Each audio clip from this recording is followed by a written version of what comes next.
So I'm Mark Develis. I'm a producer on Need for Speed.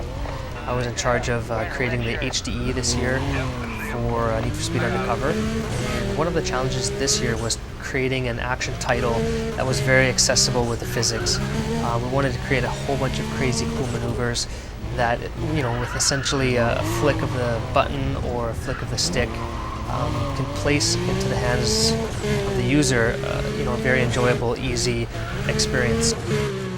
So this year we started off with a simple burnout. So essentially you're just holding both the LT and RT triggers down, spooling up those tires, getting the smoke billowing out of the fenders there. And all I'm going to do here is just let go of the brakes, hold the throttle down, and bam, we're off. That essentially started, okay, that was pretty generic, where can we go from there?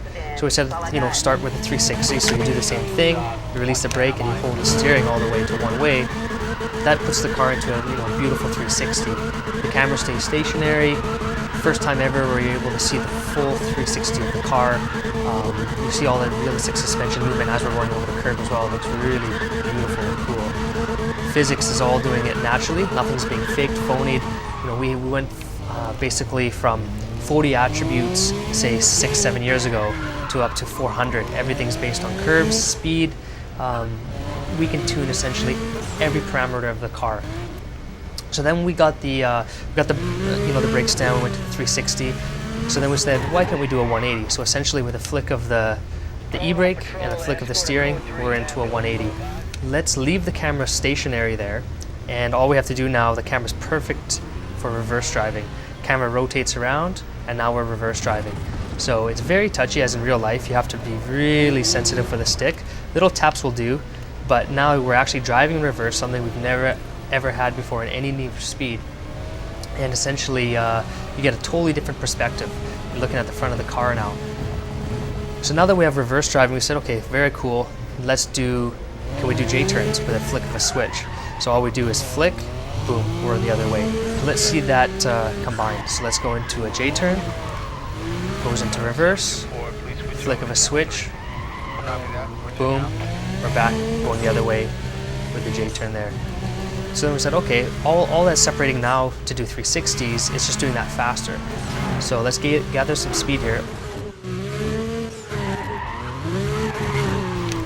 So there's a perfect one there. So nice and sharp and crisp. Let's do one more to show it shows that that one wasn't a fluke.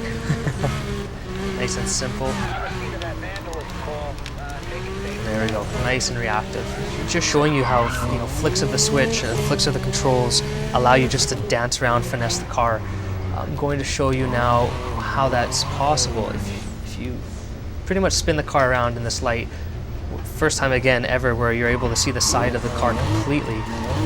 You'll notice the fenders here, how much suspension movement there is in the car. That's all happening naturally. That's all, we have progressive springs, we have digressive shocks, we have roll bars, we have everything based on speed.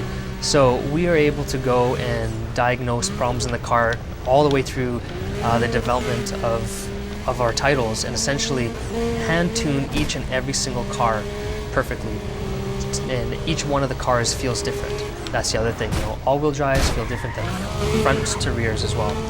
And within those categories, depending on weight, depending on wheelbase, depending on ride height, everything handles and has its own character.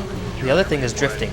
We don't have, as per se, drifting modes of drifting. We have drifting right into the game that was also funneled right through. So I'm able to essentially go through a long corner. As long as I keep my throttle pinned and counter steer, I'm going to keep the drift going. So there you go. You saw the drift right through that corner. So let's get some speed here again. Let's NOS. Counter steer, and you see as soon as I counter steer, boom, the car comes right out of it. When you don't counter steer, you go in, boom, you're going to spin out the car. Physics thinks, okay, he's holding the e-brake long enough, he wants to do a maneuver, or he's, you broke that traction point where you've gone past 100% of the tire and you're going around. So some other inputs that we put in that are very cool this year to give the player more control is the double tap feature. It's whenever you're coming up to a roadblock or you want to change directions quickly, you'll notice all I'm going to do here is double tap the brakes here. I'm in 4th gear, double tap, and I go instantly into reverse. This car is stopped, and I'm spooled already up to 50, 60 miles per hour.